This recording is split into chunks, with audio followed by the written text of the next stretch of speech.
Kalau kita mencari Tuhan setiap hari, mengisi hati dan pikiran kita dengan kebenaran firman Tuhan, maka kita akan lebih mudah mengenal kehendak Tuhan. Kita akan lebih bisa mengalami hatinya, mengalami kehendaknya, mengalami didikannya, dan mengalami anugerah kasihnya. Apalagi kalau kita memperkatakan dan melakukan firman Tuhan setiap hari, maka roh kita penuh dengan pengertian akan firman Tuhan, dan jiwa kita akan sehat, karena mental, pikiran, perasaan, dan kehendak kita penuh dengan kebijakan Tuhan. Mari kita merenungkan dan melakukan firman Tuhan setiap hari, supaya hidup kita sejalan dengan kehendak Tuhan, dan hidup kita memuliakan nama Tuhan.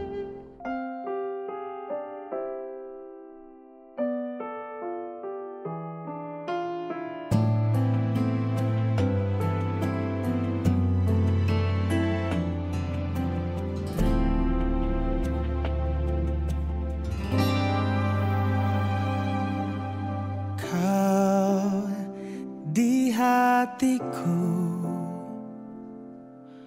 kau di pikiranku, dan bawaku mendekat. Di mana kau tinggal? Kau di hatiku, kau di pikiranku, dan bawaku mendekat. Di mana kau tinggal? Ku perlu kau, Tuhan, menjamah hatiku.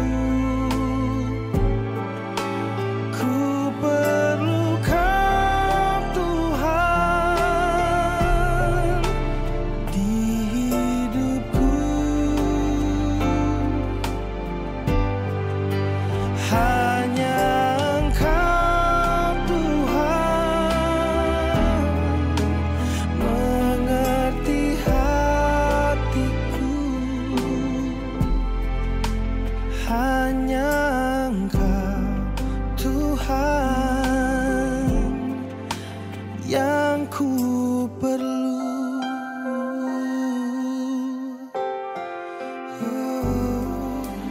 Kau di hatiku,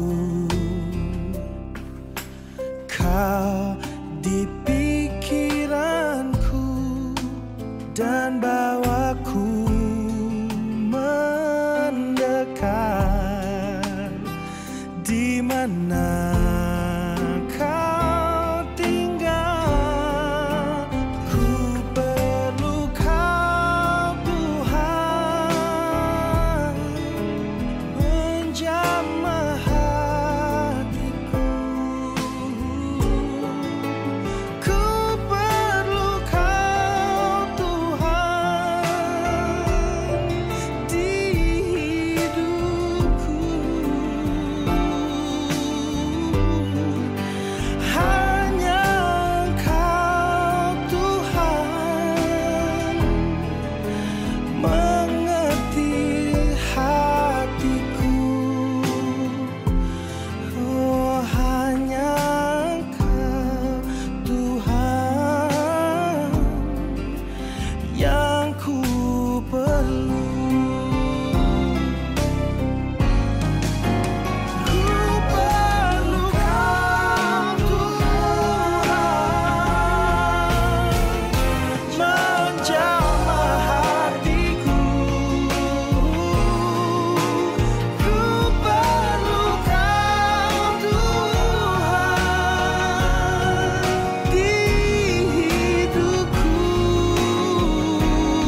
Yohanes 15 ayat 4 dan 5. Tinggallah di dalam aku dan aku di dalam kamu.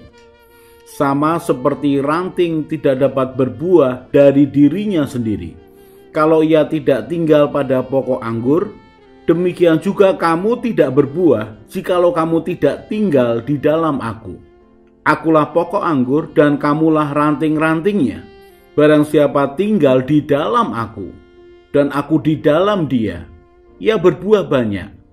Sebab di luar aku, kamu tidak dapat berbuat apa-apa.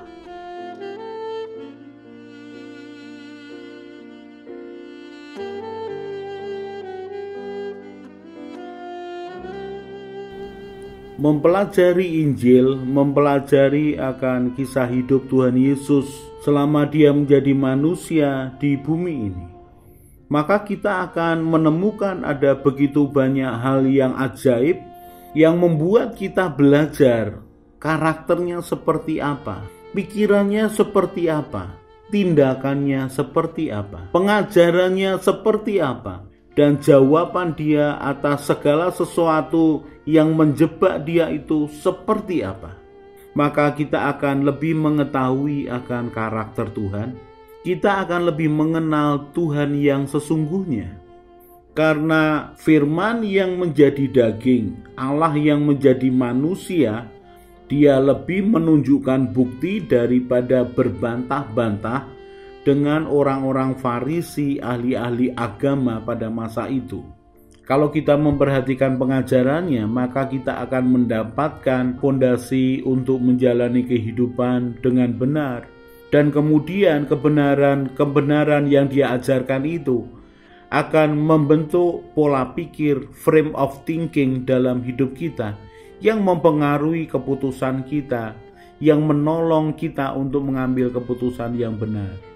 Memperhatikan respon Tuhan atas orang-orang yang membencinya, memperhatikan respon bahkan murid-muridnya yang dalam kebingungan, maka kita tahu bahwa Tuhan itu memiliki jawaban atas segala sesuatu. Dialah firman itu, dialah kebenaran itu, dialah kehidupan yang sesungguhnya. Dan ketika kita membuka diri untuk mempelajari, mengenal Tuhan lebih dalam, maka kita akan takjub dengan pola pikirnya, hatinya, belas kasihannya, pertolongannya, mujizatnya. Dia Tuhan yang nyata, yang hidup. Dia Tuhan yang mengerti.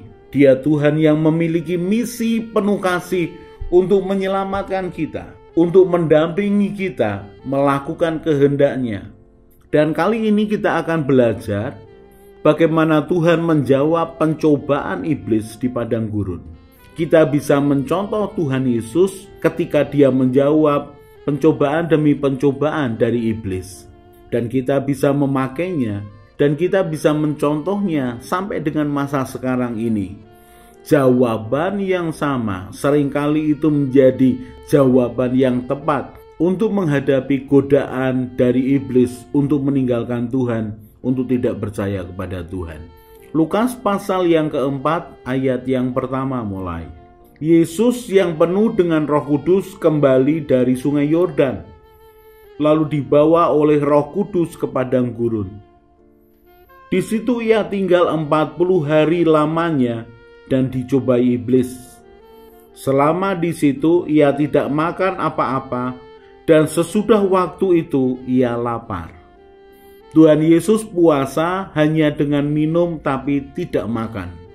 Dan saudara bisa bayangkan orang tidak makan sehari sudah kelaparan. Orang tidak makan 2 hari, 3 hari sudah tambah lemas, tapi tetap bisa hidup. Dan ketika dia hanya minum saja, maka kelaparan itu sudah menjadi bagian yang biasa dia hadapi setiap hari. Tetapi bagaimanapun dia Allah yang menjadi manusia. Sebagai manusia, dia punya keterbatasan dalam tubuhnya. Dan kelemahan tubuh ini yang kemudian dimanfaatkan oleh iblis untuk mencobai Tuhan Yesus. Lukas 4 ayat yang ketiga. Lalu berkatalah iblis kepadanya, "Jika engkau anak Allah, suruhlah batu ini menjadi roti." Jawab Yesus kepadanya, "Ada tertulis, manusia hidup bukan dari roti saja."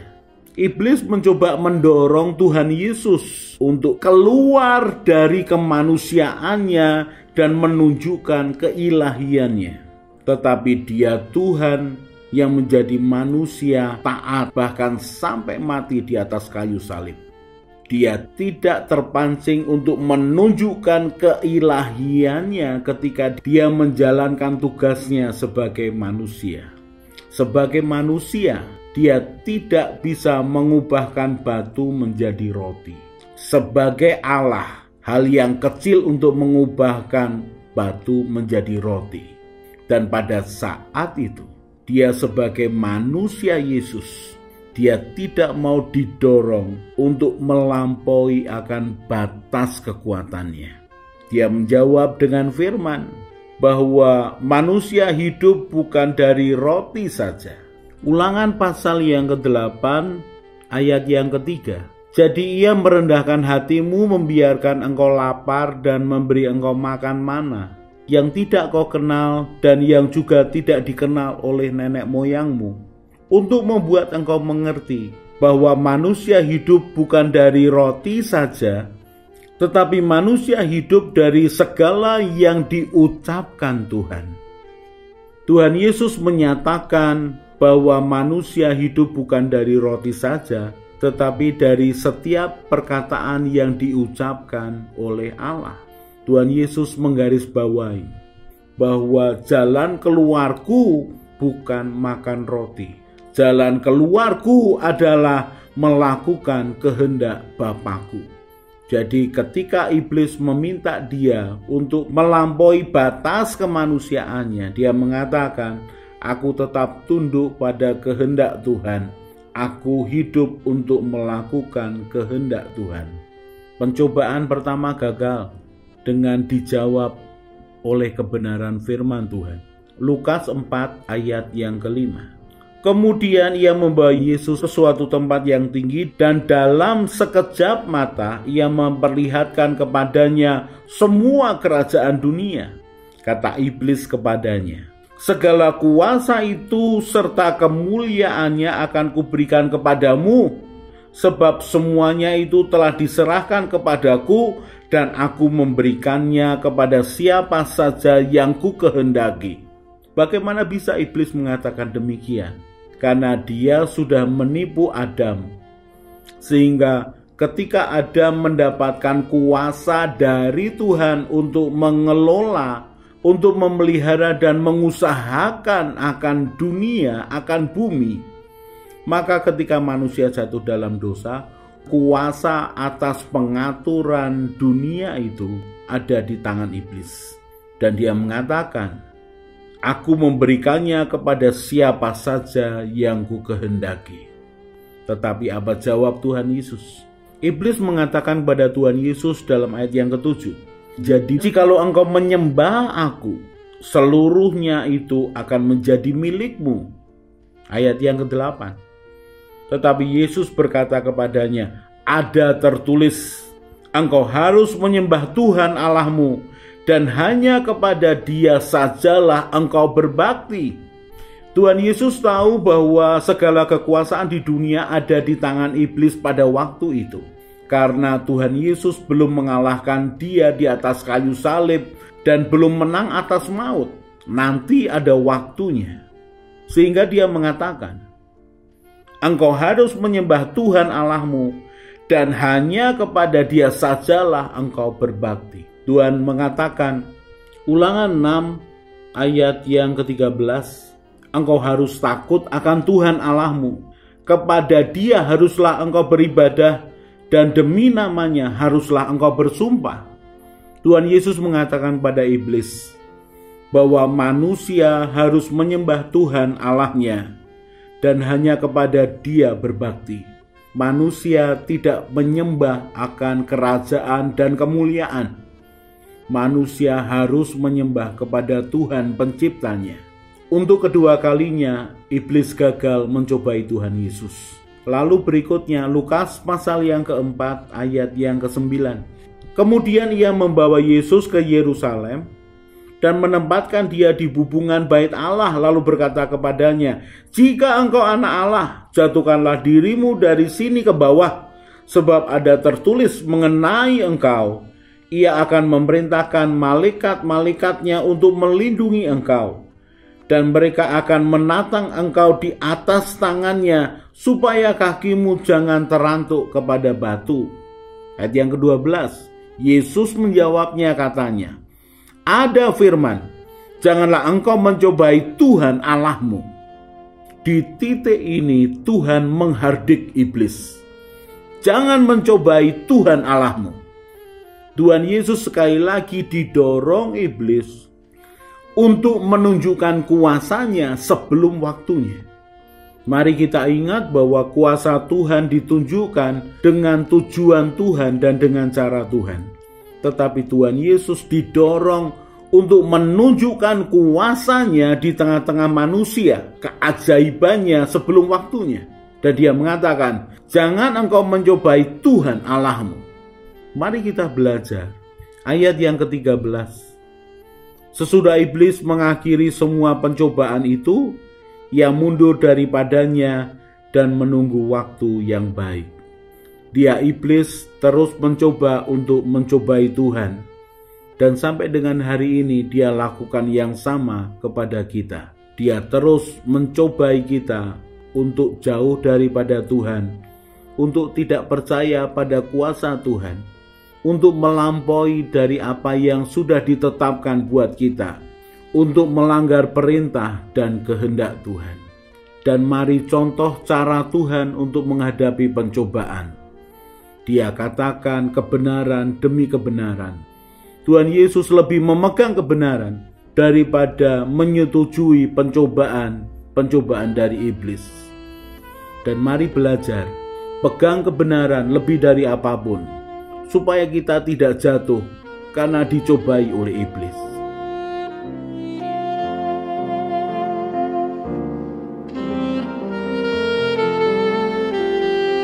Sementara kita merenungkan firman Tuhan, kemudian hati dan pikiran kita penuh dengan beban masalah dan keinginan, maka masalah dan keinginan itu akan lebih kuat berbicara kepada kita, bukan kebenaran Tuhan yang berbicara kepada kita.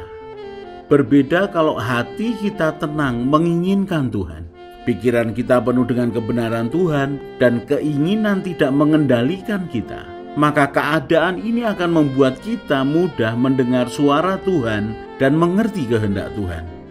Kalau kita merenungkan firman Tuhan setiap hari, maka Tuhanlah yang menjadi petunjuk jalan kehidupan kita. Mari kita berdoa. Tuhan Yesus, terima kasih untuk kebenaran firman-Mu. Tuhan Yesus, Engkaulah gembalaku yang baik.